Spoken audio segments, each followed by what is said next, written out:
Consistent कैसे रहा जाए सर? जब आप ये कहें कि मैं 12 घंटे 14 घंटे पढ़ूंगा तो होगा क्या कि आप 14 घंटे पढ़ रहे होंगे, आउटकम 6 घंटे का होगा और 14 घंटे आप 14 महीने तक लगातार नहीं पढ़ सकते। कोटा जैसे एरिया में लगभग हर 1 से 1.5 हफ्ते में कोई ना कोई बच्चा अपनी जिंदगी से हाथ धो बैठता है। बहन की शादी का क्या करेंगे, घर से माँ का फोन आ रहा है, माँ परेशान हो रही है, क्या करेंगे। और इनमें से अधिकांश मामलों में उनके पास कुछ करने की गुंजाइश नहीं है, वो तो यहाँ बैठ के तैयारी कर रहे हैं। जैसे अभी आपने देखा होगा कि अमेरिका से बहुत सारे लोग इंडिया वापसी डिपोर्ट कर दिए गए, तो उनमें से एक मेरा स्टूडेंट था। मैं और डॉक्टर विकास देवी थी, हम लोग रूममेट, और वो उम्र कौन सी थी आप अंदाजा लगाइए, हम लोग अंडरग्रेड की बात कर रहे हैं, तो वो ये समय है जब 17 से 20 साल। मेरे प्यारे बच्चों, आप सभी को नमस्कार। आप सभी का स्वागत है इस सेशन में। और आज मैं जिनसे बात करने जा रहा हूँ, मुझे खुद भी नहीं पता कि मैं संभाल पाऊंगा कि नहीं, क्योंकि मैं उस हस्ती से आज आपके सामने मुलाकात करा रहा हूँ जिनसे मुझे बहुत कुछ सीखने को मिलता है। और अगर भारत में मैं किसी की बातों को बहुत सीरियसली लेता हूँ और उनसे समझता हूँ जीवन जीने के तरीके को, तो मैं आज आपसे मिलाने जा रहा हूँ विजेंद्र जी को। सर नमस्कार, आपका स्वागत। नमस्कार, कैसे हैं आप? सर पहली बात, हम ठीक ठाक बैठे हैं। ये सवाल आजकल मुझसे लगातार सही इंटरव्यू शुरू होता है तो पूछा जाता है कि सर फॉर्मली बैठे हैं कि कैजुअली बैठे हैं। आप एकदम शानदार बैठे हैं। अच्छा सर, मुझे एक चीज़ बताना कि मैंने जब अपने बच्चों को बताया, जो हमारे सी सेट के बच्चे पढ़ रहे हैं, कि ऐसे ऐसे सर आ रहे हैं और मुझे सर से बात करनी है, तो क्या पूछा जाए, तो हर एक बच्चे का एक सवाल था कि कंसिस्टेंट कैसे रहा जाए सर। क्योंकि यूपीएससी की तैयारी ऐसी नहीं है जो 6 महीने में ख़त्म हो जाए या 1 साल में ख़त्म हो जाए। बहुत सारे बच्चे ऐसे हैं जिनको बहुत लंबा समय लगता है। और खासकर ये बात एसएससी वाले बच्चों के साथ भी, किसी भी कंपटीशन में आज के समय में अगर सर एसएससी में बात करें तो लगभग 90% से ज़्यादा कट ऑफ एसएससी में जाने लग रही है। तो अब शायद वो ज़माना नहीं है कि एसएससी जैसा एग्जाम भी 6 महीने की तैयारी में निकल जाए।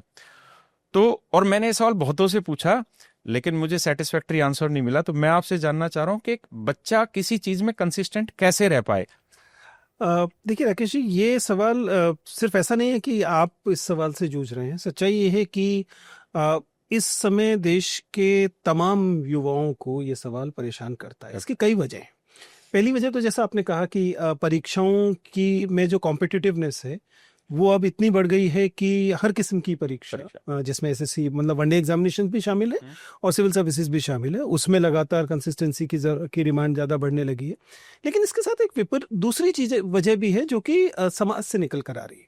वो ये है कि अब बच्चों की ज़िंदगी में इन जनरल भी कंसिस्टेंट होना एक दुर्लभ चीज़ हो जाएगी। बिल्कुल, ये रिश्तों के साथ हो रहा है, ये जिंदगी जीने के दूसरे पक्षों के साथ हो रहा है, परिवारों के साथ हो रहा है, तमाम चीजों के साथ हो रहा है। तो consistency in itself it has become a rare commodity.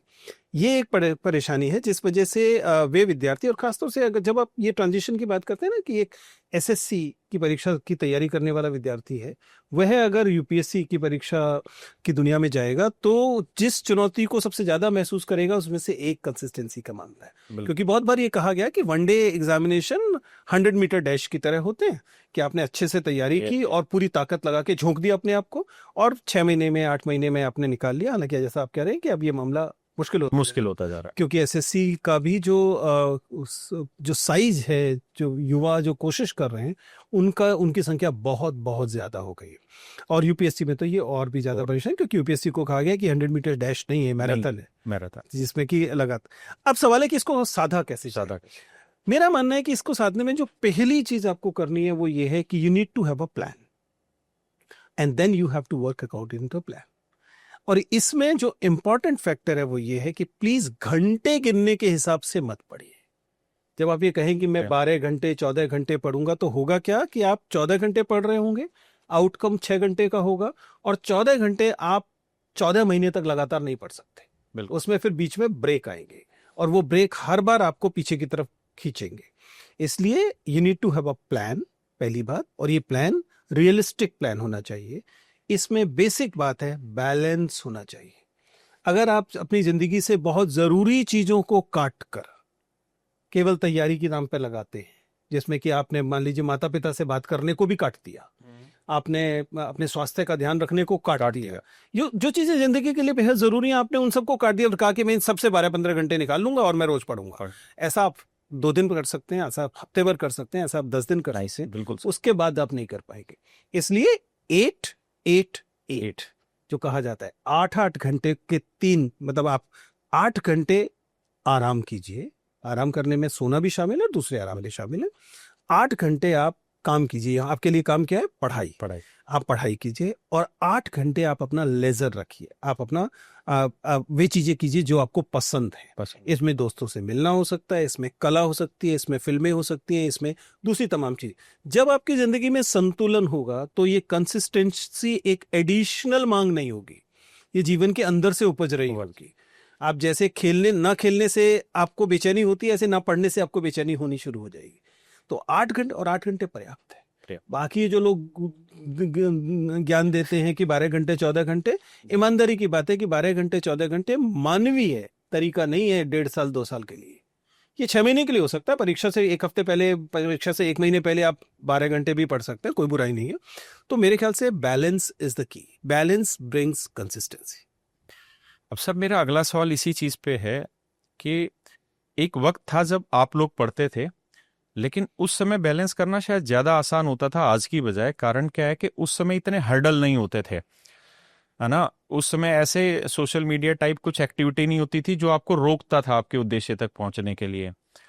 और वैसे मुझे नहीं पता उस समय की सिचुएशन, लेकिन मुझे लगता है कि जितना आज के समय में युवा ओवर थिंक करने लग रहा है, जितना वो भटक जा रहा है चीजों से। जैसे आपने आज एक रणनीति बताई कि आप बैलेंस नीति अपनाएंगे तो ही सक्सेस मिलेगी, आप बहुत स्ट्रिक्ट हो जाएंगे तो भी नहीं बनेगी बात। लेकिन थोड़ी देर बाद उसको दिखता है कि कोई एक दूसरा आदमी है और वो एक दूसरी स्ट्रेटजी बता रहा है, और वो दूसरा आदमी मान लीजिए यूपीएससी टॉपर हुआ और या एसएससी टॉपर हुआ, और उसने कहा कि मैं तो, जैसे मोदी जी है, मोदी जी ने कहा कि मैं तो सिर्फ 4 ही घंटे सोता हूँ, मैं 20 घंटे देश के लिए काम करता हूँ। तो फिर आदमी ये सोचता है कि यार कामयाबी के लिए तो 20 घंटे भी पढ़ना पड़ेगा। तो है क्या कि उस समय में और आज के समय में शायद भटकाव की चीजों की संख्या कई गुना बढ़ी होंगी, ऐसा मुझे लगता है ना। और उस समय में और आज के समय में एक फर्क ये भी आया है कि आपके जो संस्कार उस समय रहते थे और आज के समय में जो संस्कार बच्चों को मिलने लग रहे हैं, उसमें भी डिफरेंस आया है ना।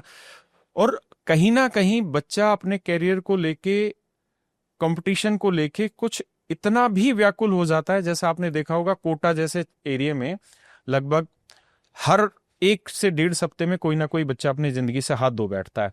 तो कहीं ना कहीं हम ये तो कह ही सकते हैं कि आज के समय में उसके पास है ना कंपटीशन की ओवर थिंकिंग बहुत ज्यादा है। तो बैलेंस रखें कैसे सर उस चीज को? राकेश जी, आप बहुत, मतलब मुझे बल्कि खुशी है कि हम इन सारी गहरी चीजों पे बात और मैं इस सवाल को सर थोड़ा सा और कर रहा हूं। मान लीजिए आप ये कह रहे हैं कि आप शांतचित्त मन होके पढ़िए शांति से, और मैं कह रहा हूं कि सर जिस कमरे में आप पढ़ रहे हैं उसके चारों तरफ कोई ना कोई दरवाजा बार बार खटखटा रहा है, तो वहां शांत कैसे रखा जाए? और शांत नहीं रहेंगे तो सिलेक्शन नहीं होगा। इस मेटाफर को भी पकड़ पा रहा हूँ, पर पहले तो मैं बहुत खुश हूँ कि मतलब हम उस गहराई पे बात कर पा रहे हैं, क्योंकि आमतौर पर जिस तरह से पॉडकास्ट पे बातचीत होती है ऐसा लगता है कि जैसे मतलब कोई रस्म अदायगी हो रही है। तो हम गहराई बात कर पा रहे हैं, इस बात के लिए खुशी है। और आपने जिन 2 सब चीज़ों को इसमें उठाया है, मैं दोनों को लेकर गंभीरता से मैंने इस पर विचार भी किया है, और हमने इस पर, मैंने अपने वीडियोस में भी इस पर बात की, अपनी किताब में भी बात की। मैं इस चीज़ पर, जिन 2 चीज़ों को आप कह रहे हैं उसमें एक है डिस्ट्रैक्शन, अलग अलग तरह के डिस्ट्रैक्शन है, जिसमें आपने कहा और बिल्कुल सही कहा कि सोशल मीडिया ने जिंदगी और मुश्किल बना दी है। क्योंकि अब ये जो खटखटाहट है कमरे के बाहर वाली, ये प्रतीक के तौर पे, रूपक के तौर पे तो समझे तो जिंदगी में लगातार हो रही है। कभी इंस्टाग्राम खटखटा रहा है, कभी फेसबुक खटखटा रहा है, कभी और इस तरह की चीजें, रील्स और वीडियोस खटखटा रहे हैं। तो ये डिस्ट्रैक्शन एक परेशानी, और जाहिर है कि व्यक्ति की जिंदगी में दूसरी चीजें भी हैं। ये युवा लोग हैं, इनको रिलेशनशिप के इश्यूज आ रहे हैं, इनको लगातार ये लग रहा है कि मैंने पढ़ाई पे ज्यादा ध्यान दिया तो जिस प्रिय के प्रति मेरा लगाव है, कहीं ऐसा ना हो कि कोई और उसे ले जाए, और दूसरी तरह की चीजें। और दूसरा आपने इसमें इसी से जुड़ा हुआ इसका जो लॉजिकल कॉरोलरी है वो ये कि इससे व्यक्ति में ओवर थिंकिंग आ रही। ओवर थिंकिंग से अगर शुरू करें तो हम समझते हैं कि ओवर थिंकिंग हमें कहाँ परेशान करती है। सच्चाई ये है कि ओवर थिंकिंग का सीधा मतलब है कि हम हर मामले में वर्स्ट केस सिनेरियो को सबसे ज्यादा अहमियत देते हैं। आप समझ पा रहे हैं? मान लीजिए आप तैयारी कर रहे हैं, तो आपकी पहली परेशानी क्या होगी? अगर मेरा सिलेक्शन नहीं हुआ तो क्या हो, राइट?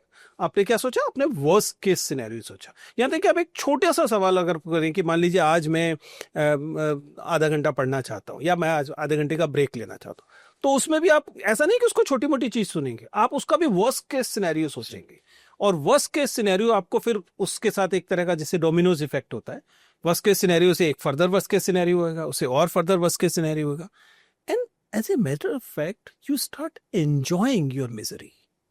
आप उस ओवर थिंकिंग के प्रोसेस में अपनी इस दुर्दशा का आनंद लेने लगते हैं। आप और ज्यादा बुरा सोच रहे होते हैं, और मन ही मन इस बात का एक आपके कोने में मन का एक छोटा हिस्सा है जो इसका आनंद ले रहा है कि आप सबसे बुरी परिस्थिति पर विचार कर रहे हैं।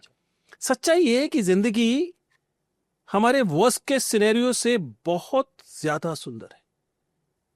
असल जिंदगी उतनी बुरी नहीं है जितनी आपके वर्स्ट केस सिनेरियो बुरे होते हैं। मतलब सिलेक्शन ना हो जाना भी इतना बुरा नहीं है जितना 1 साल तक लगातार ये सोचना कि मेरा सिलेक्शन नहीं हुआ तो क्या होगा। तो वर्स्ट केस सिनेरियो को अपनी जिंदगी की सोच का केंद्र बनाने की बजाय, मैं ये भी नहीं कह रहा कि बेस्ट केस सिनेरियो बनाइए, लेकिन कम से कम एवरेज पर तो आप रख सकते हैं ना कि ठीक है ये भी हो सकता है और ये भी हो सकता है। फिर दूसरा, सोचना एक बहुत अच्छी चीज है, लेकिन उन चीजों के बारे में सोचकर क्या लाभ है जिन पर आपका नियंत्रण नहीं। Basic concept. मैंने एक किताब पढ़ी, the joy of cancer, Anup Kumar की किताब है।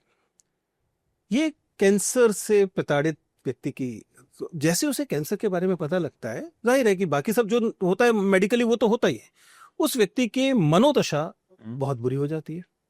फिर वह इस पर विचार करता है, फाइनली वो इस कैंसर से बाहर निकल के आता है, और उसमें एक इंपॉर्टेंट स्टेटमेंट देता है।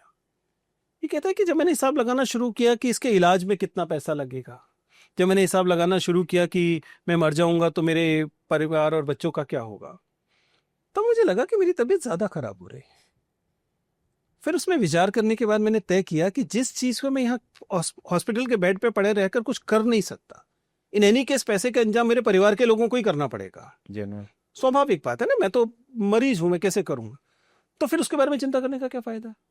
तो मैंने फिर उन चीजों को चुना जिन चीजों पर मेरा बस था, और फिर मैंने तय किया कि मैं उन चीजों पर विचार करूंगा जिन चीजों पर मेरा बस है, और बाकी चीजों को फिलहाल जिसे कहते हैं प्रवाह के लिए, फ्लो के लिए छोड़ो। हमारे ये जो मुखर्जी नगर के बच्चे हैं, हमारे जो नेहरू विहार के बच्चे हैं, इनसे पूछो कि क्या सोचते हैं। आप तो टीचर हैं, आपको भी ये मौका मिलेगा। अधिकांश समय में सोच रहे होते हैं कि बहन की शादी का क्या करेंगे, क्या करें, घर से माँ का फोन आ रहा है, माँ परेशान हो रही है, क्या करेंगे। उनके डिस्ट्रैक्शन में रोचक बात है, हम लोगों को, मुझे लगता था कि सोशल मीडिया सबसे ऊपर है। जब मैंने उनसे बात की तो पता लगा कि उनके डिस्ट्रैक्शंस में फैमिली मैटर सबसे ऊपर है। हैरानी की बात है। और इनमें से अधिकांश मामलों में उनके पास कुछ करने की गुंजाइश नहीं है, वो तो यहाँ बैठ के तैयारी कर रहे हैं। तो ऐसा करके ना तो उस सिचुएशन में कोई मदद कर रहे हैं, ना अपनी तैयारी में कोई मदद कर रहे हैं। जेन्युइन पॉइंट है सर, है ना। बजाय अपनी तैयारी में मदद करने, तो my suggestion to dear friends, dear students is worry about the things you can do anything about. बाकी चीजों को फिलहाल थोड़े समय के लिए स्थगित कर दीजिए। तो ओवर थिंकिंग में 2 चीजों, पहला वर्स्ट केस सिनेरियो से नहीं सोचना, और दूसरा उन चीजों के बारे में नहीं सोचना है जिन पर आपका कोई नियंत्रण नहीं है। ठीक है, उससे कोई लाभ नहीं होने वाला। हालांकि ये भी कहना आसान है, सोचना हमेशा हमारे नियंत्रण में होता नहीं है। ठीक है ना। तो ऐसे में क्या कर सकते हैं, जब आप, हमारे यहाँ कवरिंग फायर नाम की चीज होती है कि ये आप नहीं कर पा रहे तो इसको नहीं रोक पा रहे, तो अच्छा क्या है कि कोई दूसरी चीज सोचिए जिस चीज को सोचने से लाभ है, आप उस पर ध्यान देने की कोशिश कीजिए, उससे ओवर थिंकिंग बेटर होगी। डिस्ट्रैक्शंस के मामले में प्रायोरिटाइज कीजिए, वरीयताएं बनाइए। आपके लिए सबसे महत्वपूर्ण चीज क्या है, उससे कम महत्वपूर्ण चीज क्या है, उससे कम महत्वपूर्ण चीज क्या है। वरीयता के हिसाब से अगर चलेंगे तो डिस्ट्रैक्शन थोड़े से कम दुखी करेंगे। हालांकि फिर से कह रहा हूं, कमान खींचकर मत रहिए, आप मनुष्य हैं। आप ये मत कहिए कि आपने कमान खींच ली कि मैं तो जब तक सिलेक्शन नहीं हो जाएगा तब तक अच्छे कपड़े भी नहीं पहनूंगा, मैं तो किसी लड़की से बात या लड़के से बात भी नहीं करूंगा, मैं प्रेम नहीं करूंगा, मैं एक्स चीज नहीं करूंगा, वाई चीज नहीं। जब आप बहुत तेज कमान खींचते हैं तो इसका भी नेगेटिव इंपैक्ट होता है। पर हाँ, वरीयता क्लियर होनी चाहिए। आपकी प्रायोरिटी फिलहाल मान लीजिए पढ़ाई है, तो ठीक है, वो 8 घंटे की पढ़ाई के साथ मैं समझौता नहीं कर रहा हूँ। बचे हुए समय में जरूरत पड़ेगी तो फोन कर लूंगा, माँ से बात कर लूंगा, घूमने चला जाऊंगा, कुछ खा पी लूंगा, और कुछ नहीं तो अगर मान लीजिए आर्थिक स्थिति खराब है तो ट्यूशन पढ़ा लूंगा 1 घंटा, जो कुछ भी जरूरत है वो कर लूंगा। तो मेरे ख्याल से वरीयताएं इस मामले में हेल्पफुल होंगी। अच्छा सर, आपने एक बात बहुत अच्छी कही, जो आपने बुक का नाम लिया था, जॉय ऑफ कैंसर। हाँ, तो सच बात ये है कि अगर आदमी उस रास्ते को एंजॉय करना स्टार्ट कर दे तो शायद वो जर्नी यादगार भी रहेगी और अच्छी भी रहेगी। और आज के समय में आप वाली बात है कि सबसे बड़ी दिक्कत ये है कि उस जर्नी को वो एंजॉय नहीं कर पा रहा, दैट्स द बिगेस्ट प्रॉब्लम। वो उसको बर्डन बना ले रहा है। लेकिन अगर जैसे अभी आपने देखा होगा कि अमेरिका से बहुत सारे लोग इंडिया वापसी डिपोर्ट कर दिए गए, तो उनमें से एक मेरा स्टूडेंट था। अच्छा। हाँ, तो उससे मेरी बात हुई और वो बड़ा मतलब परेशान था अपनी लाइफ को लेके। तो उसने मुझे फ़ोन किया, मैंने उससे बात की, तो उसने कहा कि सर लगभग 60 लाख रुपए थे जो एजेंट को दिए मैंने, और तब मैं अमेरिका गया। और वो 60 लाख अरेंज कैसे हुए? वो अरेंज हुए अपने घर की सारी ज्वेलरी बेच के और घर की सारी ज़मीन बेच के मैं गया वहाँ पे। जब वहाँ गया तो चूंकि वहाँ पे भी सारे खर्चे ही हुए स्टार्टिंग में जब वो अंदर थे, जेल में थे। अब कहता है कि वहाँ से वापसी भेज दिया, तो अब लगभग मेरे ऊपर 1 करोड़ रुपए का कर्जा है। तो उसने कहा कि सर मैं अपने आप को बस ये नहीं समझा पा रहा हूँ कि मेरे जिंदा रहने का फायदा क्या है। हाँ, मुझे एक फायदा ये दिख रहा है कि अगर मैं मर जाता हूं तो एटलीस्ट जो 40 लाख का कर्जा है वो कर्ज मांगने वाले नहीं आएंगे। तो उसके दर्द को जब मैंने बहुत गहराई से देखा तो मैंने ये देखा कि सेम ये दर्द हमारे बच्चे भी झेलते हैं। जैसे अब ऑफलाइन क्लासेस लेंगे तो वहाँ 1.5-2 लाख रुपए तो फीस है सर कोचिंग की। उसके बाद फिर बच्चे का रहना, आप खुद सोचिए सर कि आज के समय में एक बच्चा बुरे से बुरे हालत में भी रहेगा तो दिल्ली में मुझे नहीं लगता 6-7 हजार रुपए से नीचे गुजारा कर पाएगा। और यूपीएससी जैसे एग्जाम में जहां वो 5-5 साल बिताएगा और 1.5 लाख रुपए लेके आएगा। और देखिए हमारे जितने भी कंपटीशन की तैयारी कर रहे हैं मोस्टली उसमें से 70% बच्चा ऐसा है जो बिल्कुल गरीब तबके से आया हुआ है। तो उसके मन में कहीं ना कहीं वो टेंशन हमेशा रहती है कि मैं किन परिस्थितियों को खत्म करके आया हूं। अगर मैं कामयाब नहीं हो पाया तो उन परिस्थितियों का दबाव उस पर हमेशा रहता है। और इसलिए उसके लिए बहुत मुश्किल हो जाता है कई बार सोचना इस चीज में कि अब वापसी जाने का रास्ता नहीं है, तो क्या करा जाए। तो मुझे लगता है वो आप वाली बात यहाँ पे बिल्कुल ठीक है कि आपको अपने पॉजिटिविटी काउंट करनी पड़ेगी, उस नेगेटिव पॉइंट को ही केंद्र में रख के सारा नहीं सोचना चाहिए। लेकिन आप बुरा ना माने तो मैं एक सवाल आपसे पूछना चाहता हूँ सर। आपने किताब लिखी, आज के समय में इतना समय देना किताब लिखना और इस डिस्ट्रैक्शन से बचे रहना, क्या आप सच में इस समय बैलेंस वे में मोबाइल का यूज करते हैं या आप भी सोशल मीडिया पे टाइम खराब कर देते हैं हमारी तरह कभी? राकेश जी, आपने एक तो एक बहुत संवेदनशील शिक्षक की निशानी है जिन बातों को आप देख पा रहे हैं अपने विद्यार्थियों में, और ये एक इम्पॉर्टेंट बात है। I be coming to the mobile thing also, लेकिन ये जो सवाल है अगर आप ध्यान से देखें कि बच्चे जब आते हैं किसी भी इस तरह के कदम लेते हैं तो जिसे हम बोलते हैं दे बर्न द ब्रिजेस, वो वापस जाने के रास्तों को लगभग जला देते हैं। ठीक है ना, उनके पास वापस जाने का रास्ता नहीं बचता है। और ये इससे जो बाकी परेशानी होती है वो तो आप महसूस कर सकते हैं एक शिक्षक के तौर पर। लेकिन मैं दर्शकों को याद दिलाना चाहूंगा कि ये इसमें क्या प्रॉब्लम एक मेजर है। इसमें एक प्रॉब्लम ये है कि आपके ऊपर ये अतिरिक्त बोझा है लगातार कि आपके पास वापस जाने की जगह नहीं है। आपने जमीन बेची थी, आपने कर्जा लिया था, या आपने घर वालों को उससे बहुत ज्यादा उनसे सहायता ली है। और ये ऐसे है जैसे कि एक दौड़ चल रही है जिसमें कुछ बच्चों ने, कुछ धावकों ने अपने पीछे एक बैकपैक लाद रखा है जिसका अपना ही वजन 25 किलो है या 20 किलो है, और उनको दौड़ उससे उनके साथ करनी है जिनके पास ये बैकपैक नहीं है। तो बाकी जगह जो इसका नुकसान होगा वो तो होगा ही, लेकिन इसका एक बड़ा नुकसान ये है कि इससे आपकी सफलता के रास्ते की में और बड़ी बाधा आ गई और आपके लिए और मुश्किल हो गया, क्योंकि आप उन लोगों से कंपीट कर रहे हैं जिनके ऊपर ये वाला बोझा नहीं है।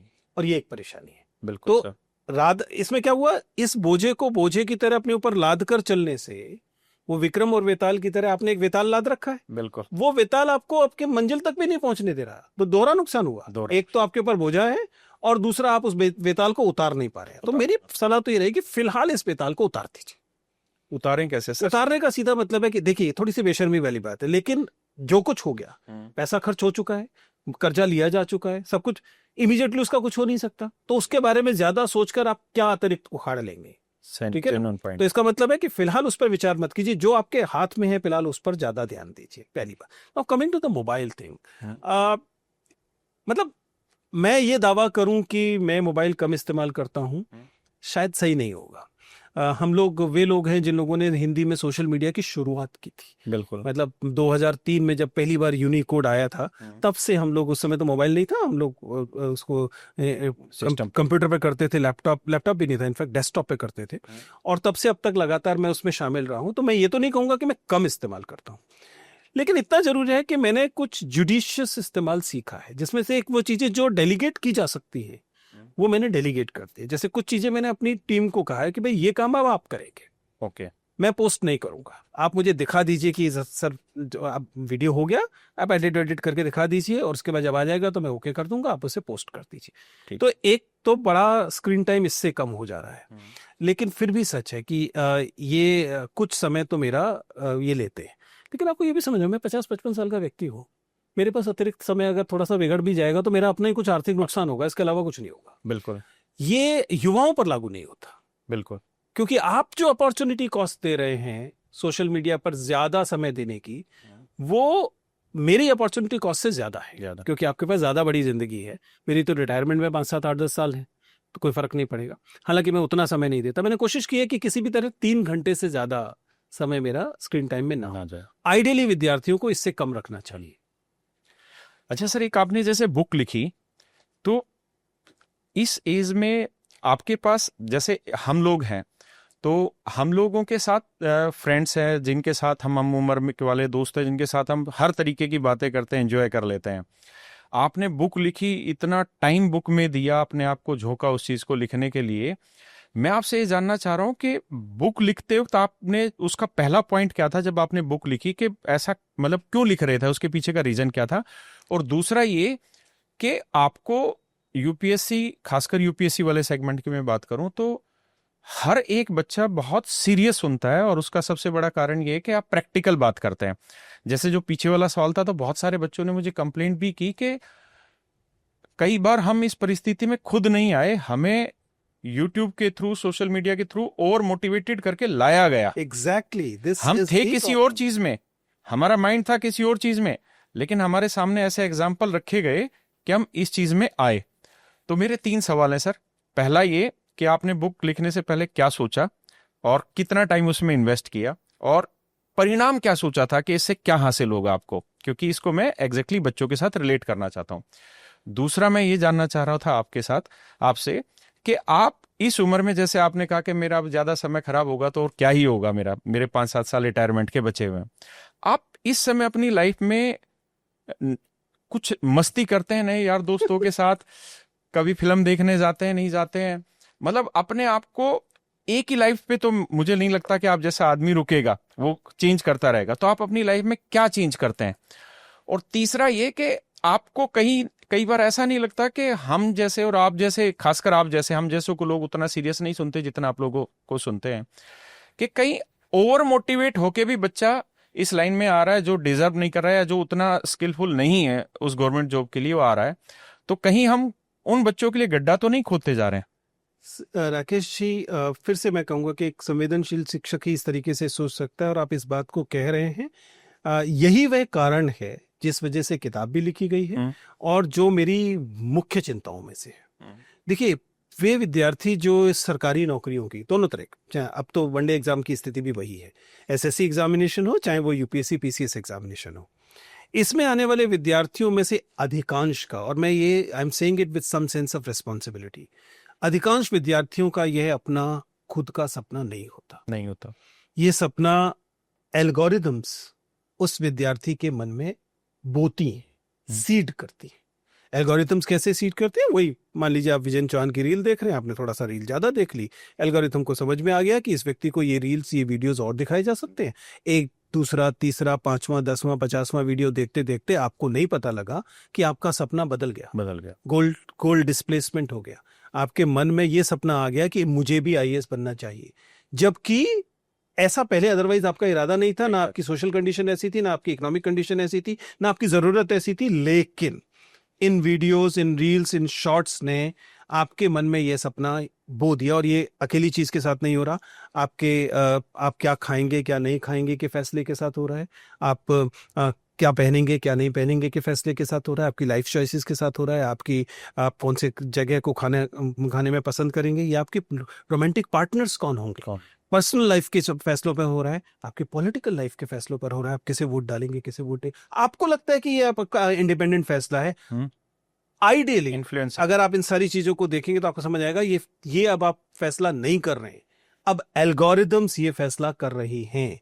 इन एल्गोरिथम्स में हम आप जो हैं वो एक कंटेंट मात्र हैं, हमारा इस्तेमाल हो रहा है इन बच्चों को पर्टिकुलर दिशा में डालने से। और ये वो गिल्ट है जिस गिल्ट ने मुझे मजबूर किया कि विद्यार्थियों को ये बात बताई जाने की जरूरत। मैं ये नहीं कह रहा कि सरकारी नौकरी एक बुरी चीज है, एक बार भी नहीं कह रहा हूं। मैं ये नहीं कह रहा कि आईएएस की नौकरी बुरी चीज है, इसका सपना नहीं लेना चाहिए। कोई इस रिपब्लिक में, इस गणतंत्र में हर किसी को ये हक होना चाहिए कि वो अपने सपने को परस्यू कर सके। और ये सपना आईएएस बनना भी हो सकता है, ये सपना एक इंस्पेक्टर बनना भी हो सकता है, ये सपना कांस्टेबल बनना भी हो सकता है, ये सपना अपना स्टार्टअप शुरू करना भी हो सकता है, कुछ भी हो सकता है। लेकिन ये सपना आपका सपना होना चाहिए। ये सपना किसी और द्वारा आपके मन में, एल्गोरिथम द्वारा खासतौर से नहीं आना, वो दिया गया नहीं होना चाहिए, ताकि आपसे आपके सपने लेने का हक तक छीन लिया जाए। फिर आपको क्या किया जाए, फिर आपको एक आइडियल टाइप दिखाया जाएगा कि देखिए एक अच्छा आईएएस ऑफिसर ऐसा होता है, और आप इससे थोड़े से कम है, इसमें ये कमी है, और आइए हमारे पास आ जाइए, हम इस कमी को दूर कर देंगे। आपका सिलेक्शन हो जाए तो कह दिया जाएगा कि हमने कमी दूर कर दी थी इसलिए सिलेक्शन हो गया, और सिलेक्शन ना हो तो कह दिया आप कमी दूर नहीं कर पाए थे इसलिए आपका सिलेक्शन नहीं हुआ। This is how industry is working, and this industry is not just coaching mentoring industry. इस इंडस्ट्री में शामिल है इन्फ्लुएंसर्स की इंडस्ट्री और सो कॉल्ड मोटिवेशनल स्पीकर या मोटिवेशनल कंटेंट की इंडस्ट्री। जेन्युइन सर, मैं इन तीनों का जो गठजोड़ या गिरोह बना है, मैं उससे थोड़ा सा विचलित इसलिए हुआ कि ये विद्यार्थी जो हैं, मैं तो यूनिवर्सिटी का टीचर हूं, मेरे ये विद्यार्थी हमारे विद्यार्थी हैं। आप अपने शिक्षक होने के नाते अपने विद्यार्थियों के लिए पहले सोचेंगे, ठीक है ना। इस कारण मुझे लगा कि मैं विद्यार्थियों को बताऊं पिछले 20-22 साल में जो मैंने सीखा है कि अगर आप इस एग्जाम को क्रैक भी करना चाहते हैं तो अब उसका तरीका ये नहीं है कि केवल एक तरफ देखना है, you need to look around, क्योंकि अब ये एक सिस्टमिक चीज हो गई है। अब ये एक सिस्टम अप्रोच हो गई है कि आप किसी एग्जाम को क्रैक करना चाहते हैं तो पहले उसका सिस्टम समझ लीजिए कि कौन दूसरे लोग अपीयर हो रहे हैं, उन लोगों का कि सोशल इकोनॉमिक कंडीशंस क्या हैं, क्या वो आपके साथ कंपेरेबल हैं कि नहीं है, अगर कंपेरेबल नहीं है तो आपको क्या करना चाहिए। इसी किस्म से दूसरी चीजें, क्योंकि परीक्षा भी बदल रही है, परीक्षा देने वाले लोगों की डेमोग्राफी भी बदल रही है। आप सोच के देखें ना, जब सीसेट आया था तो अचानक हिंदी मीडियम में लगातार हल्ला मचा था कि नहीं देखिए अब तो हम कभी कर ही नहीं पाएंगे वगैरह। क्यों? क्योंकि सिस्टम चेंज हो रहा है। आप सिस्टम चेंज होते समय अगर सिस्टम को नहीं समझेंगे तो आप इतिहास के कूड़ेदान में डाल दिए जाएं। इसलिए ये किताब भी यही सजेस्ट करती है कि सिस्टम्स अप्रोच होनी चाहिए। जहां तक मेरे लेजर्स, मेरे व्यक्तिगत आनंद की बात है, एक तो आपने मेरी बहुत बुजुर्ग वाली छवि बना रखी है, दूसरा आपने इस छवि में मान के चल रखा है कि जो मान लीजिए, मान भी लेते हैं थोड़ा सा सीनियर हो भी गया तो इस सीनियर वाले लोग बहुत बोरिंग जिंदगी जीते। ऐसा नहीं होता, बल्कि सच्चाई ये है कि जब आप मान लीजिए, आप अभी आपके शायद बच्चे थोड़े छोटे होंगे, आई एम श्योर, वो बच्चे जब थोड़े से बड़े हो जाते हैं उसके बाद आप पहली बार एक अलग फ्रीडम का एहसास करते हैं, आपकी एक जिम्मेदारियां खत्म होती हैं, और ऐसे में आपके थोड़े बहुत विचलन भी अगर इधर उधर हो जा रहे हैं उसको भी अप्रिशिएट किया जाता है, क्योंकि आप सारी जिंदगी बंद कर जी रहे थे, घरेलू सांसारिक तरीके से जी रहे थे। फिर आपने अब तय किया कि यार अब कितना बचा है, चलिए थोड़ा सा विचलन करते हैं, तो भी आपको, आपके लिए एक्सेप्टेंस, थोड़ी एक तरह की फ्रीडम रहती है। तो यस, मैं एक इतना बोरिंग इंसान नहीं हूं। और आपने ये भी सही कहा कि हमारे पास मल्टीपल लेयर्स होती है, चैनल्स होते हैं। मेरे पास एक कॉलेज की जिंदगी है जिसमें मेरे पास शानदार दोस्त हैं, एक पूरा इकोसिस्टम है, तो उनके साथ की चीज होती है। मेरे पास जाहिर है कि परिवार वाली चीज है ही, पत्नी है और पड़ोसी है। इसके अलावा मेरा एक एक्टिविज्म वाला फेस है, जिसे कम लोग जानते हैं, लेकिन मैं विश्वविद्यालय के एक्टिविज्म में शामिल रहता हूँ, जिसमें हम लोग नीतियों पर, और जो टीचर्स एक्टिविज्म होता है उसमें हम लोग शामिल होते हैं। हम इलेक्शन लड़ते हैं, हारते हैं, अधिकतर हारते हैं, क्योंकि हमारी जैसी बातें लोगों को बहुत पसंद नहीं आती, लेकिन हम उस काम को करते हैं और पूरी जिम्मेदारी के साथ करते हैं। मैं जेंडर पे काम करता हूँ, मैं कास्ट पे काम करता हूँ, इन एक्टिविज्म पर मैं काम करता हूँ, तो उसमें भी मैं शामिल होता हूँ।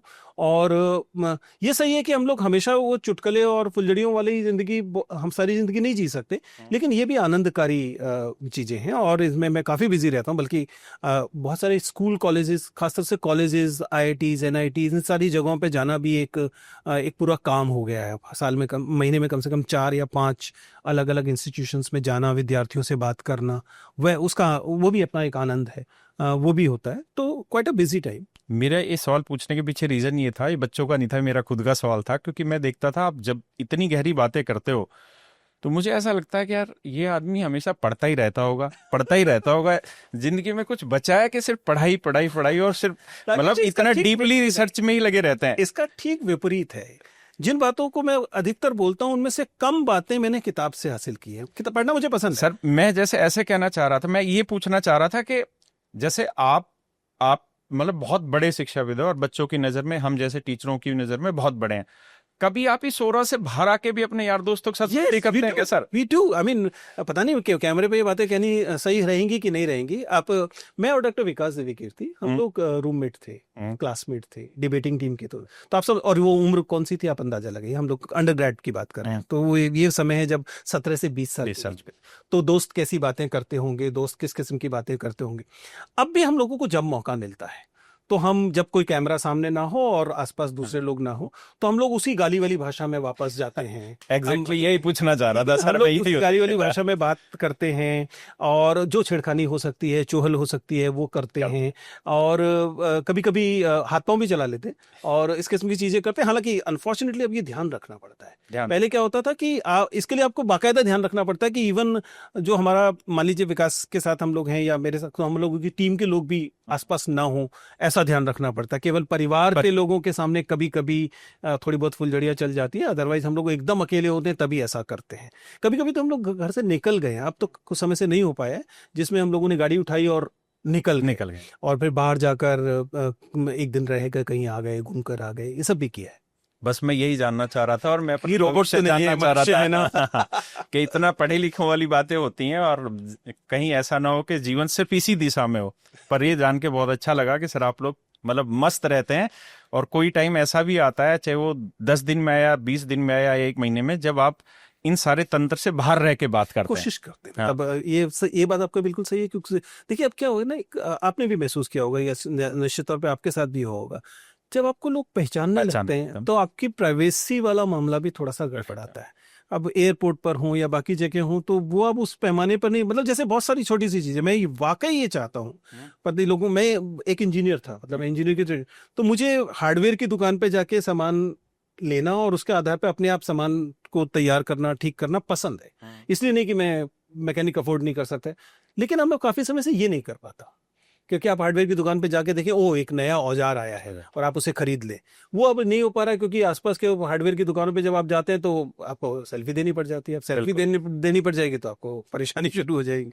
और आपकी लाइफ बिल्कुल अब बहुत अच्छे वे में जा रही है, क्योंकि आप भी गवर्नमेंट जॉब में, मैडम भी गवर्नमेंट जॉब में हैं और बहुत अच्छा जी रहे। तो मेरा उस सवाल के पीछे बस यही रीजन था कि बाहर निकलते कि नहीं निकलते हो सोरा से, और ये बात भी बड़ी सच है कि बहुत मुश्किल है आप लोगों के लिए, सोशल इमेज इतनी रहती है, तो उसमें बचाना। एक सर मैं आपसे ये जानना चाह रहा था कि यूपीएससी की जो बच्चा तैयारी कर रहा है, जैसे आपने कहा कि कई बार बच्चों के सपने होते ही नहीं है लेकिन वो इन्फ्लुएंस हो जाते हैं, तो क्या राइट टाइम है कि बहुत बार क्या होता है कि ये कहना बड़ा आसान है, लेकिन बच्चों को सपने वहां तक पहुंचाने के लिए किसी ना किसी को तो इन्फ्लुएंस करना ही पड़ता है, चाहे वो एक टीचर इन्फ्लुएंस कर रहा हो, या कोई यूट्यूबर इन्फ्लुएंस कर रहा हो, या पेरेंट्स इन्फ्लुएंस कर रहे हो, या कोई मूवी बच्चे को इन्फ्लुएंस कर रही हो, तो कहीं ना कुछ तो इन्फ्लुएंसिंग होती है, तभी वो उस चीज को सोचता है।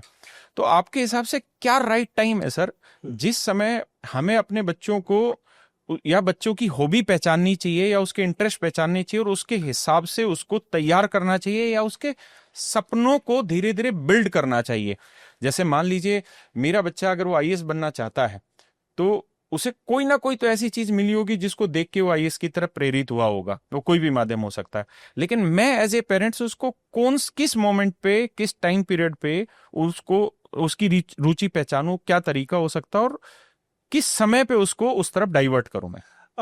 देखिए, इसमें ना, इस सवाल में एक बहुत कंट्रोलिंग किस्म के पेरेंट्स की छवि दिमाग में बन रही है, ऐसा लग रहा है। और आपकी बात सही है कि बच्चा कहीं ना कहीं से तो इन्फ्लुएंस लेगा ही और ले ही रहा होगा, लेकिन क्या इसका मतलब ये है कि मैं इसे अपनी जिम्मेदारी मान लूं कि मैं अपने बच्चे को प्लेट पे परोस कर उसका सपना दूंगा? क्या रादर देन गिविंग हिम और हर अ कॉन्क्रीट ड्रीम, क्या मैं ऐसा नहीं कर सकता कि मैं केवल उसको एक रास्ता दे दूं और उसके बाद ये तय करने दूं उसे, करने दूं उसे, ना कि एल्गोरिथम्स को, ना कि वीडियोस को, ना कि शॉर्ट्स को, कि वो क्या करना चाहता है। ठीक है, मैं ये भी नहीं कह रहा कि उसे नौकरियों के सपने नहीं लेने चाहिए, वो भी ले सकता है, लेकिन उसका वो सपने उसके अपने होने चाहिए। तो एज अ पेरेंट क्या करना चाहिए? एज अ पेरेंट पहली बात तो उसके इन्फ्लुएंसेस पर ध्यान रखना चाहिए कि वो किस किस चीज से प्रभावित हो रहा है। और एज अ पेरेंट चूंकि हमने थोड़ी सी ज्यादा जिंदगी जी ली है, तो हमारे पास ये थोड़ा सा ज्यादा अनुभव है ये जानने का कि वो जो प्रभाव है वो सुरक्षित है कि नहीं। मैं तो ये भी नहीं कह रहा कि उसे इंसुलेट कर दीजिए, ये नहीं कह रहा कि उसका सोशल मीडिया बिल्कुल छीन लीजिए, लेकिन कम से कम वो सुरक्षित है कि नहीं ये देख लीजिए। कहीं ऐसा ना हो कि बच्चा ऐसी राह पे जा रहा हो जो राह आपको पसंद नहीं आएगी, बच्चे के लिए कष्टकारी हो। इतना कर सकते हैं। किस मूवमेंट पे तय करना चाहिए? देखिए, कॉन्क्रीट टर्म्स में बात करूं तो जो सिविल सर्विसेज वाले हैं, मैं बार बार, मेरे पास कई बार तो हंसी भी आती है और दुख भी होता है। मेरे पास मसलन परसों एक फोन आया जिसमें एक बच्चे ने, एक पेरेंट ने कहा कि सर मेरा बच्चा 9वीं क्लास में है और मैंने उसे आईएएस बनाना है और मैं उसे किताबें ला रहा हूं, आपको क्या लगता है क्या पढ़ाऊं? सब कुछ तय कर रखा है भाई ने, और 9th क्लास का बच्चा है। क्या 9th क्लास के बच्चे को एक आईएएस बनने का सपना लेना चाहिए? जरा सोच के देखिए ना, 9th क्लास के बच्चे या 8वीं क्लास के बच्चे के लिए आईएएस की जिंदगी में ऐसी कौन सी आकर्षक चीज है जो उसे अट्रैक्ट कर सकती है? वो क्या है? एक अधिकारी है, एक बड़ी सी टेबल है, एक कुर्सी है जिसपे सफेद तौलिया टंगा हुआ है, उस पर जाके उसे बैठना है और लेके फाइलों को साइन करना है। इसके प्रति एक 9वीं क्लास के बच्चे का आकर्षण कैसे हो सकता है? क्योंकि 9वीं क्लास के बच्चे का आकर्षण किस चीज में होगा? जिसमें कुछ मूवमेंट हो, जिसमें कुछ एक्टिविटी होगी, जिसमें कुछ सौंदर्य होगा। वो फुटबॉल खिलाड़ी से आकर्षित हो रहा है, समझ में आता है। वो एक्टर से प्रभावित हो रहा है, समझ में आता है। वो किसी रोबोटिक्स वाले व्यक्ति से, स्पेस वाले व्यक्ति से, फॉर्मूला 1 रेसिंग से, इन सबसे अट्रैक्ट होगा, समझ में आता है। वो एक आईएएस से क्यों अट्रैक्ट होगा? इसका मतलब ये उसका सपना तो नहीं है। ये किसका सपना है? बाप का सपना है। बाप नहीं कर पाया, बाप का कोई दोस्त कर गया, इसलिए इसकी सजा इस बेचारे बच्चे को देनी पड़े। So that is not done, that should not be done. इसका क्या रोक सकते हैं? पूरी तरह तो नहीं रोक सकते, लेकिन 9th क्लास कम से कम वो समय नहीं है। इसलिए मैं हमेशा कहता हूं second year, if you are in a 3-year course, second year, if you are in a 4-year course, third year should be the time when you are thinking about the UPSC, if at all. If at all is important. Nice sir. अभी पिछले दिनों इसी हफ्ते मैं NIT Trichy में था। NIT Trichy के कुछ बच्चे मेरे पास आए और उन्होंने कहा, सर, फर्स्ट ईयर के बच्चे, कि सर हमारे पास सबसे बड़ा सवाल ये है कि हम प्लेसमेंट में बैठे या यूपीएससी की तैयारी करें। एनआईटी त्रिची एनआईटीज में सबसे अच्छे एनआईटीज में से है। वहां पर सामान्यतः लगभग सारे लोगों का प्लेसमेंट हो जाता है, नौकरी मिल जाती है और अच्छी नौकरी मिलती है। कम से कम 12 लाख 15 लाख पर एनम का पैकेज मिनिमम है, अच्छा भी मिलता है। अब मैं उन बच्चों से, मैंने उनसे कहा, और इस बात को आपके माध्यम से बाकी लोगों से भी कह रहा हूं, ये जो अच्छे इंजीनियरिंग कॉलेज के बच्चे हैं, ये अगर यूपीएससी में कूद पड़ते हैं बजाय प्लेसमेंट के, तो जो उन्होंने अपॉर्चुनिटी कॉस्ट दी उसे कैलकुलेट कीजिए। इसे एमडीयू रोहतक से नहीं कर सकते कि एमडीयू रोहतक का बच्चा अगर तैयारी, मान लीजिए उसने ग्रेजुएशन कर ली, उसके बाद कौन सा उसे प्लेसमेंट मिल रही है? तो ठीक है भैया, खाली बैठा, उससे अच्छा तैयारी कर ले, एसएससी की तैयारी कर ले, यूपीएससी की तैयारी कर ले, समझ में आ रहा है। कोई अपॉर्चुनिटी कॉस्ट ज्यादा नहीं है, क्योंकि अदरवाइज भी वो ऐसा नहीं है ना उसके घर में 20 लाख रुपए आ रहा था। लेकिन ये बच्चा जो कि 3 साल 4 साल तैयारी करेगा, 80 लाख 1 करोड़ रुपए का नुकसान इस चीज में सहेगा, और 4 साल 5 साल के बाद मान लीजिए वापस जाता है तो उसको सेम नौकरी नहीं मिलेगी। इसका मतलब उसकी अपॉर्चुनिटी कॉस्ट ज्यादा है। इसलिए हर एक व्यक्ति का अलग समय होगा, अपने हिसाब से तय कीजिए। मेरा कहना यह है कि थर्ड ईयर अगर आप 4 साल के डिग्री कोर्स में है, सेकेंड ईयर अगर आप 3 साल के डिग्री कोर्स में, उससे पहले डोमेन नॉलेज की तैयारी मत कीजिए यूपीएससी में। हाँ, ये कर सकते हैं आप, अखबार पढ़िए, अखबार पढ़ना अच्छी आदत है, इसमें क्या परेशानी है। आप करंट अफेयर्स पर नजर रखिए, अच्छी आदत है, लेकिन फॉर्मली आप सिलेबस उठा के तैयारी करें, ये बिल्कुल मत कीजिए। ये आप शुरू कीजिए सेकेंड ईयर में अगर 3 साल के कोर्स में, थर्ड ईयर में अगर आप 4 साल के कोर्स में। बिल्कुल। अच्छा सर, मेरा आखिरी सवाल आपसे एक है कि जिस गहराई की बातें आप लोग करते हो, कई बार आप लोगों को उसका विरोध भी झेलना पड़ता होगा। भयानक। तो कोई ऐसा इंसिडेंट है जो आप हमारे साथ शेयर करना चाहें, क्योंकि जैसे जैसे मैं आपकी वीडियोस देखता हूँ, शॉर्ट्स देखता हूँ, तो आप बातें बहुत गहराई में उठा ले जाते हैं और सामान्य आदमी के लिए सच में बहुत मुश्किल होता है।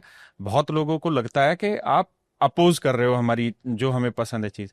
तो आपके साथ ऐसा कोई इंसिडेंट हुआ जहां ऐसी कोई घटना घटी हो कि जहां आप समझा रहे हो और सामने वाले ने खड़े होकर अपोज कर दिया हो कि नहीं ये गलत बोल रहे हो आप? लगातार होता है, बहुत बार और होता है। उसका सामना आप कैसे कर रहे थे? देखिए बहुत बार होता है, और ये एक शिक्षक होने के नाते थैंकफुली मुझे बहुत शानदार शिक्षकों ने शिक्षण सिखाया, मतलब टीचिंग सिखाई। मैंने जो बीएड है सीआई नाम की जगह से की, जो कि बहुत इंपॉर्टेंट जगह मानी जाती है, दिल्ली विश्वविद्यालय का। वहाँ पे प्रोफेसर कृष्ण कुमार थे, अनिल सदगोपाल थे, शानदार शिक्षक थे। उन्होंने ये बात समझाई कि जब आप संवाद में होते हैं तो हर व्यक्ति आपसे सहमत नहीं होगा।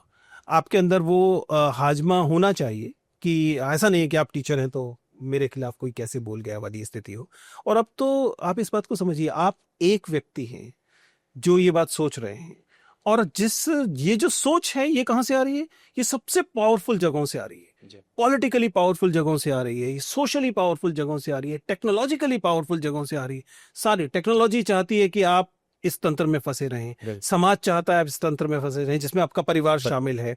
तो जाहिर है कि बहुत बार ऐसा होता है। रोजाना की क्लास, रोजमर्रा क्लास, जब मैं उदाहरण के लिए अगर बताऊं तो जेंडर में सबसे ज्यादा होता है। मैं क्लास में जेंडर पढ़ाता हूं, और जेंडर जब आप पढ़ाते हैं तो आप जिस चीज पे सबसे ज्यादा टकराते हैं वो है पेट्रियार्की। और पेट्रियार्की के जो एजेंट्स हैं वो हैं परिवार, धर्म, राज्य और शिक्षा। और ये चारों चीजें हमारे यहाँ सैक्रोसेंट मानी जाती है, पवित्र मानी जाती है। इन पर कोई सवाल ना उठाए। परिवार पे सवाल उठाने वाला तो मतलब समझ रहे हैं कि क्या स्थिति होती है। धर्म पे परिवार सवाल उठाने वाला, से भी बुरा है। सरकार पे सवाल उठाने वाला, और शिक्षा को भी हमें यहाँ बगुला माना जाता है कि एकदम सफेद पंख वाला बगुला। हम क्लास में ये बताते हैं, मैं क्लास में ये बताता हूँ कि ये सारी चीजें आपको कंडीशन करती हैं पेट्रियार्की के लिए। तो ये बच्चे खड़े हो जाते हैं कि सर बताइए, अब तो परिवार पे कह रहे हैं, मेरे पापा तो बहुत प्यारे हैं। ये सब बच्चों के मन में आता है, क्योंकि सब बच्चों के पापा ऐसा मेरे मन में आता है कई बार आपकी वीडियो हाँ, के सर कि मेरे पापा तो बहुत प्यारे, आप कह रहे हैं कि वो एजेंट्स ऑफ पेट्रियार्की। मैं कहता हूँ इसकी वजह ये नहीं है कि आपके पापा बुरे हैं, मैं कह रहा हूँ पापा कितने भी अच्छे हो जाएं, अगर वो परिवार की भूमिका में हैं तो पेट्रियार्कल होना उनकी मजबूरी है। तो विद्यार्थियों से जब बात हो पाती है, कई बार वो बेचारे नाराज होकर चले जाते हैं। बड़े रोचक बात यह है कि जब फेयरवेल होती है, और यहाँ पे मैं बात को खत्म करूंगा, इस साल का मुझे नहीं पता क्योंकि इस साल अभी पढ़ाना शुरू किया, लेकिन लास्ट ईयर तक हमेशा हुआ। फेयरवेल होती है तो ये बच्चे लगभग रोते हुए पास में आते हैं। जैसे आप टीचर, आप जानते हैं कि बच्चे इमोशनल होते हैं, और वो ये कहते हैं, और यहाँ खुशी नहीं है, दुख है, सुनिएगा। वो कहते हैं सर आपने हमारी जिंदगी बर्बाद कर दी है। तो बताओ बच्चे कैसे करती? कह रहे सर मस्त जिंदगी चल रही थी, सोचा हुआ था ग्रेजुएशन करेंगे, नौकरी करेंगे, शादी करेंगे, मस्त जिंदगी जिएंगे। आपने इन सारी चीजों की असलियत दिखा दी। अब ना नौकरी के प्रति आकर्षण, ना शादी के प्रति आकर्षण, ना परिवार के प्रति आकर्षण, करना सब कुछ पड़ेगा क्योंकि बदल सकते नहीं सारी तो समाज को। तो आपने एक ऐसी सिचुएशन डाल दी कि हम अच्छे खासे सोए हुए थे, मस्त नींद आ रही थी, एक तो आपने जगा दिया, और आपको भी पता है, मुझे भी पता है कि मेरे बदलने से ये सब बदलेगा नहीं। तो ये एक तरह का, पर दरअसल ये जगाना ही तो शिक्षक का काम है ना। सच बात। अगर हम नहीं जगाएंगे तो फिर हम में और एक अफीम की गोली में क्या अंतर रह गया? तो that's why I mean, आपका कहना बिल्कुल सही है। लगभग हर साल हमें ये सुनना पड़ता है, बच्चों से सुनना पड़ता है। कई बार बच्चे गुस्सा भी होते हैं, और अचानक वो व्हाट्सएप वाले मैसेजेस वाले तरीके से हमसे काउंटर भी करते हैं कि वो तब क्यों नहीं बोले, तब तो औरंगजेब ऐसा करता था, तब तो ये था। ठीक है, बच्चों का सोचने का तरीका है, इट विल गो ऑन। तो आप सुन लेते हैं? सुनना पड़ेगा, मतलब क्या करेंगे बताइए, सर फोड़ दूं क्या किसी का? चलिए, ये बात सही है सर। आपसे बात करके मैंने भी बहुत सारे सवाल निकाले थे, लेकिन मैं पूछ उसमें से कुछ भी नहीं पाया हो, क्योंकि आपकी पर्सनैलिटी ऐसी, आपका ऑरा ऐसा है, और मेरे लिए तो आप मेरे टीचर हैं, तो मैं फिर भी हिम्मत करके कुछ पूछ पाया। सर अगर कहीं कोई गलती हुई तो मुझे क्षमा करिएगा। राकेश जी, आप बहुत महत्वपूर्ण काम कर रहे हैं, और I must say that I am full of appreciation for the way you handle your team, और ये भी कि आप जिस तरीके से इस अपने उद्यम को चला रहे हैं। बहुत कम लोग उस एथिक्स के साथ इन चीजों को कर पाते हैं जिस तरह से आप करें। So I am full of appreciation for you. Thank you. Thank you. नमस्कार मेरे बच्चों। Thank you.